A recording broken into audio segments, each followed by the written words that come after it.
You hit him in the back of the head with a 2x4, and then you ask questions. That's certainly one opinion, and I've got a few more. On hydrogen, privacy, EV resale values, robotaxis, and some of the biggest promises the auto industry keeps making. So let's make this simple. 7 questions, 7 answers, no fence sitting, no it's complicated, just direct, straight to the point predictions.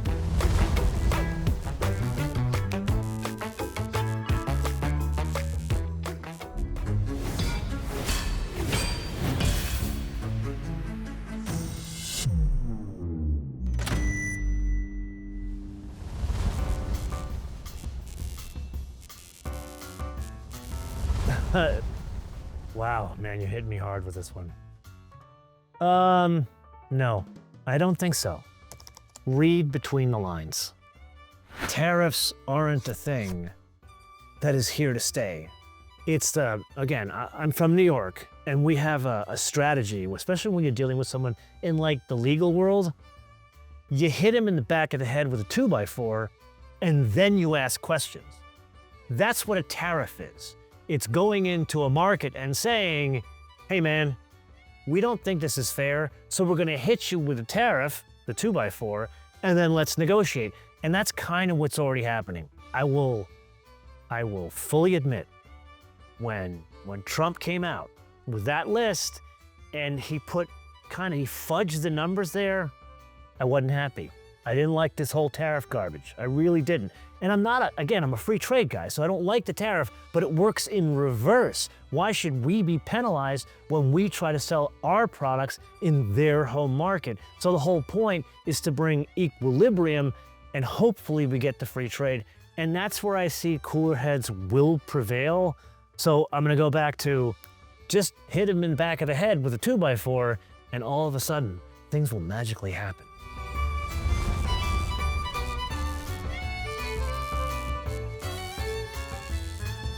Yes and no.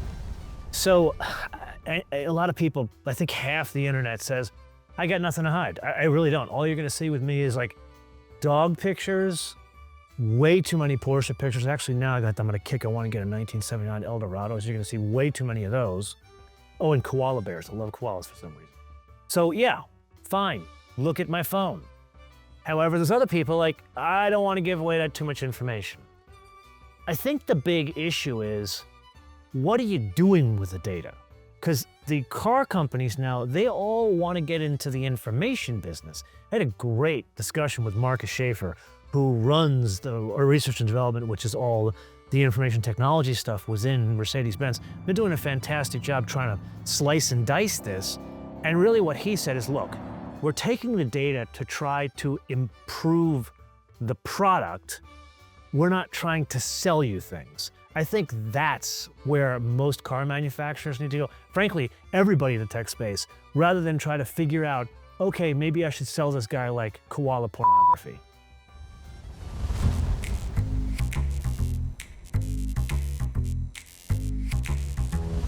No.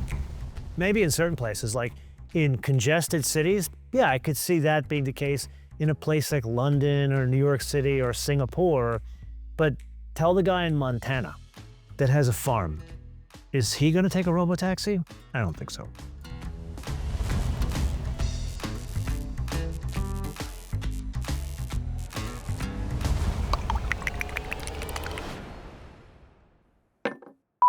So I started this show in 2009, and like the second car we shot was a fuel cell GM Equinox. Actually, we'll link up this episode here.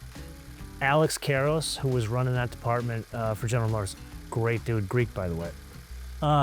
He drove me around, let me drive the car, gave me the whole spiel on it, and it's great technology. But starting with Alex Karos, and no fault of his own, as well as many other people at Hyundai and Toyota, they all told me, oh yeah, fuel cell electric vehicles, gonna be all the rage in 5 years.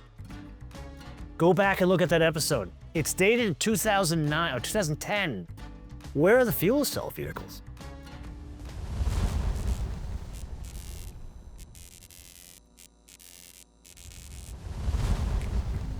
Many years ago, yeah, I would agree. They were slow to adapt, but nowadays, no. Case in point, Hyundai. Hyundai will literally eat your lunch before it's put on your plate.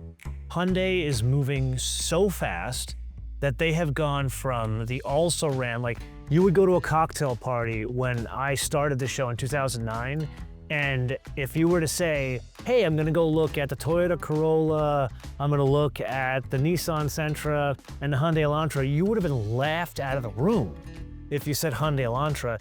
Now, people take Hyundai so seriously as a direct competitor, even to like a GTI. So you can't write off all car manufacturers. I think there are some that move, like Jaguar. They're doing this rebrand. And God bless them, man. I love me some Jaguar. But I don't care if you want to come up with a rebrand. You're not going to make cars for 2 years? Like, I'm not going to jump on the bandwagon of their sales were down 97% and they should be chastised. That was by design. They said they were not going to make cars. But why would you do that? You know, like, let's feed the beast until you give us this new wonderful thing.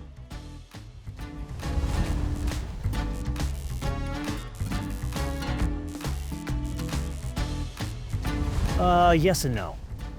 So we just did that Revuelto episode, and we examined the resale value of Aventadors as well as 296 Ferraris. Granted, not direct competitors, but the Ferrari resale market, it's taken a hit.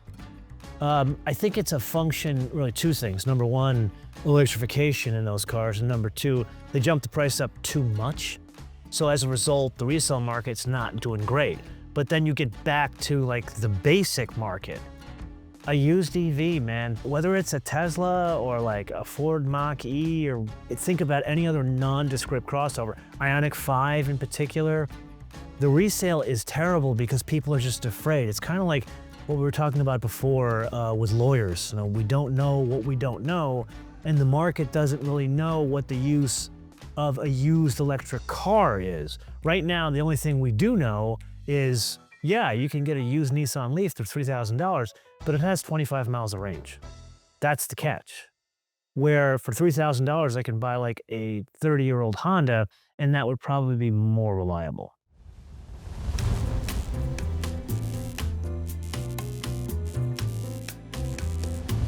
You know, I can't help but thinking, but like yesterday, I'm reading the news, and they were talking about this smart city in Africa. It was gonna be like Wakanda.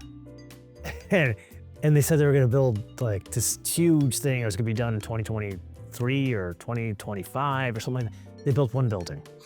And people that tell me about smart cities, do me a favor. Get on a plane, go to New York, go to London, you go to Austin. Plenty of tech there. To take the pace of technology and graft it onto the pace of government, it's kind of like it's all the charm of the North and the efficiency of the South. I'm fun with it. I like this. Hopefully these do well, because I have fun with this. I like yelling at people. What I meant to say was, at the end of the day, the market always reveals the truth, regardless of topic and whatever the government is pushing for at any given point in time. What say you? Debate in the comments below. And yes, I do have a good time putting these together, so what topics, debates, predictions would you like to see in future installments of this series? Until I see you in the next episode, be später.